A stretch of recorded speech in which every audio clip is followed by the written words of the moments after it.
Welcome. Today I'm going to talk about something that we don't talk about, or it's not discussed a lot with menopause, and that's embracing grief as a really powerful and natural part of menopause. We're going to talk about why this is a natural part, the wisdom that it has, and how to work with it and transform it so that you can harness all the juice, all the benefit, all the wisdom that comes from this powerful emotion during this time. So welcome. My name is Angela Warburton. If you haven't met me before, I am an Eastern medicine practitioner. I've been working with women in the clinic for the last 25 years. I'm an author, I'm a teacher, and I'm a midlife woman myself. So I am here to help support women to understand their bodies, understand this transition to this third stage of life very holistically. Your body, your mind, your spirit, your soul, all parts of you, the whole woman that you are, welcome here. And I'm here to give you the tools so that you can understand what's happening and also to apply these simple tools to your life so you can thrive, so that you can feel good, that you can transition through this powerful time with more ease, with more grace, with more ideally delight, but just feeling better in your body as well, because we really need women to thrive. And there's so many women that are suffering needlessly. And we don't have a very holistic view of menopause right now. So I'm here to help be part of that conversation. So welcome. So grief and menopause, this is not something that we talk about. And a lot of times we have pathologized it, made it something or medicalized it, something we should get over. But there is an element that is very normal and that there is a real reason for this and wisdom. So if you are someone who's struggling clinically, like you're clinically depressed, then you want support. But in addition to getting support, it might be helpful to look at this. And if you're just a woman that's noticed that there's a lot of grief, lots of feelings of loss that have come up, let's dive into that and why. So grief is a natural part of life, but it's a really natural part of this menopause process.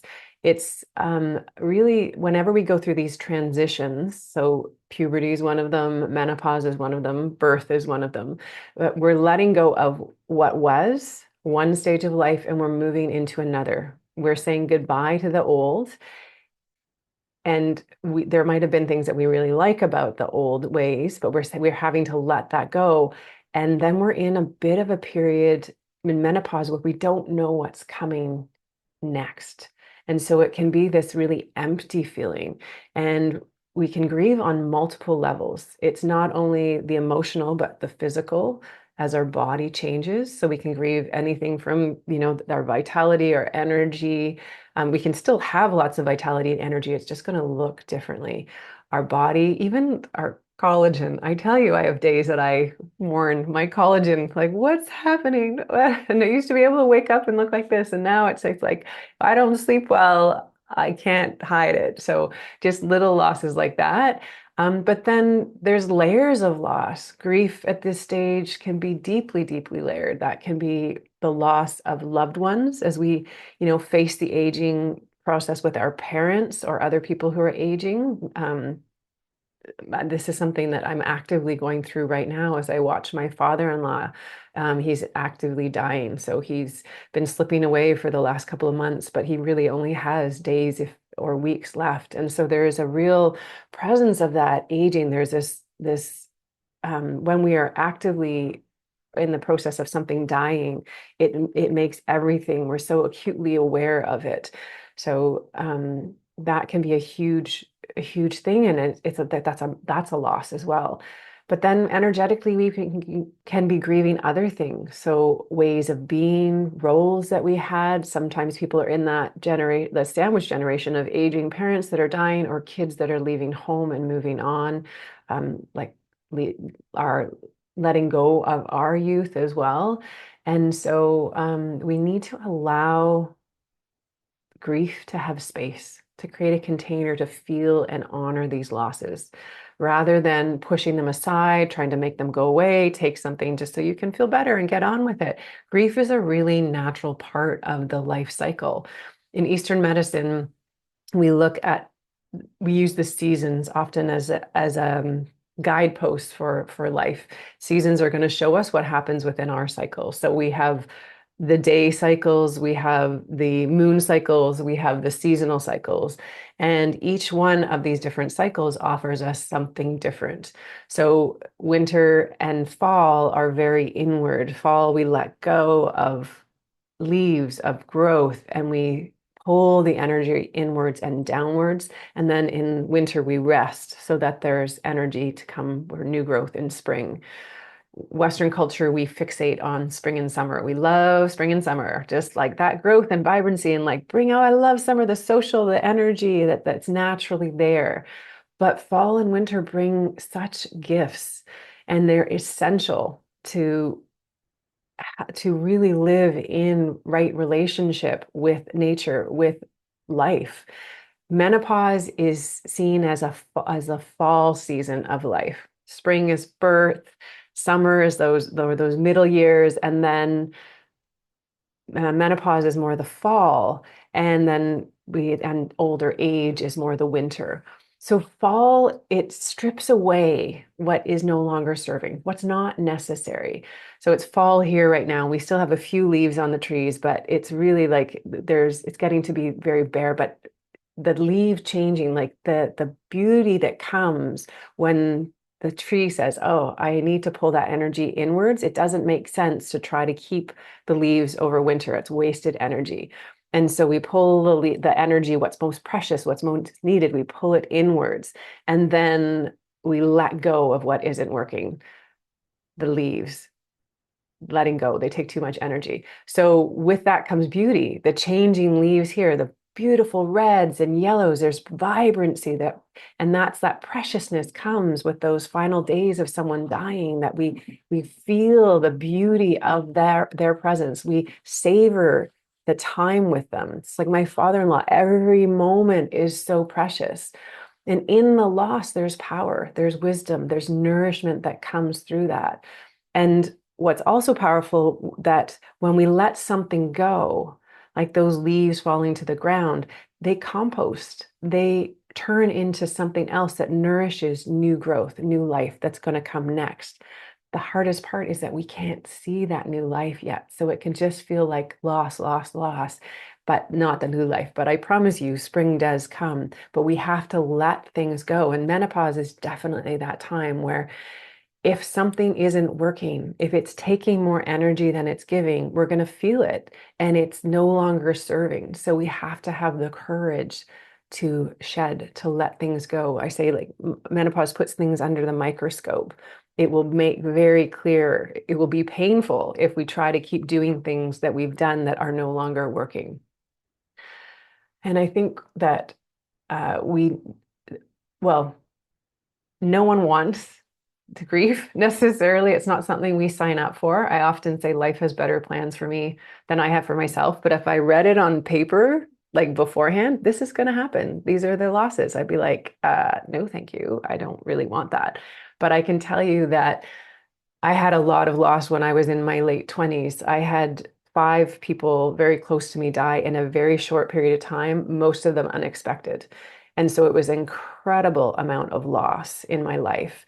And those experiences brought me to my knees. They cracked me open in a way that I would not have wanted, but cracked me open in a way showing me my truth about depths that I could not have accessed otherwise. And it changed me into the person that I am now. And I am so grateful for it. There was so much depth that came, so much healing that came, so much grieving, but also there was a preciousness of life that I felt that I was not even aware of before. And I've never lost that. So remembering that there is life on the other side, and it can be really difficult, but it's essential. To go through this so that we can see those things that are most precious and most important. So I hope that made sense. And just to really honor that it's not necessarily easy, it is a very inward journey. Can affect every single part of your life as you age, but you can do things to help support yourself through this process. So there are just a few simple things that I'll share with you that have helped me and that have helped people that I've worked with. The first one is create a space to grieve. Give yourself time, carve it out, create intentional moments to be with your grief, just even acknowledging that it's there. One of my teachers, she called it a controlled collapse, just creating a 15-minute container where you can allow yourself to fully feel what you feel. Because when we try to push it away, it's not like it goes away, but it takes a lot of our energy and we're denying and avoiding something that is actually needed for us, and it's going to have great wisdom and healing for us. Moving is really helpful so some therapeutic movement. So moving with emotion can be really powerful. One of my favorite ways to do this is actually play a sad song, something that brings up that emotion, and let yourself move to it. Let yourself cry, let yourself express.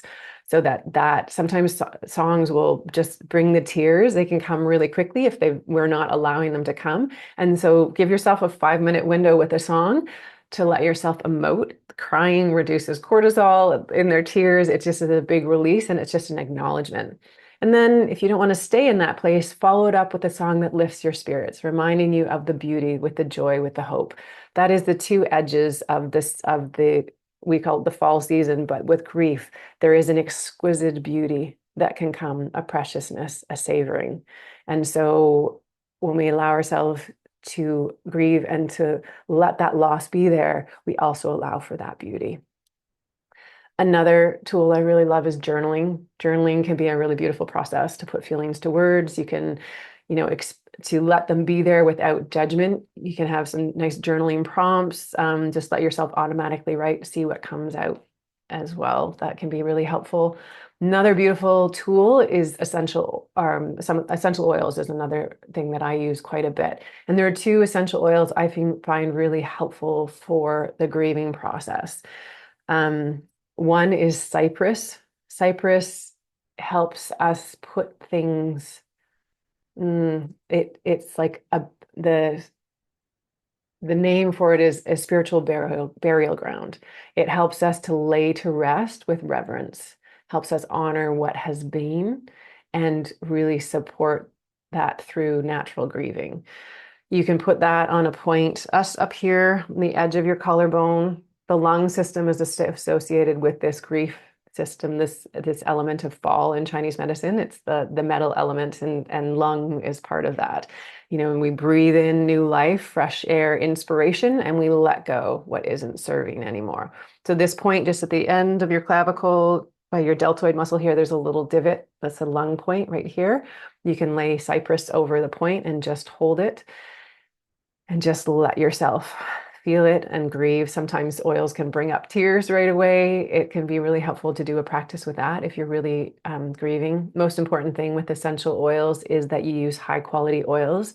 So I'm linking a few of my favorite companies in the show notes. You can get free shipping with one of them, but just most important thing, if you have a essential oil company that you love that does high quality oils, that's the most important thing. And then the other oil is Saro, Saro. And this is really about connecting us with the divine, with the spiritual in the spaces around us. It helps us to see and feel a deeper presence, guidance. It helps us to move through transitions with the beauty and the light and the fullness of what grief can bring. Again, that loss, which is paired with the sacredness and the exquisite beauty that can be around us as well. You can also apply Saro to the same point on that lung point, just on the sides here. So I hope that's helpful. It's a big topic. It is a normal to feel this grief, but it really represents that transition, letting go, letting yourself graciously release what's no longer serving so that you can create space for what's to come. So I hope that served in some way. If you like this and feel like you know anyone who would benefit from this, please feel free to forward it on.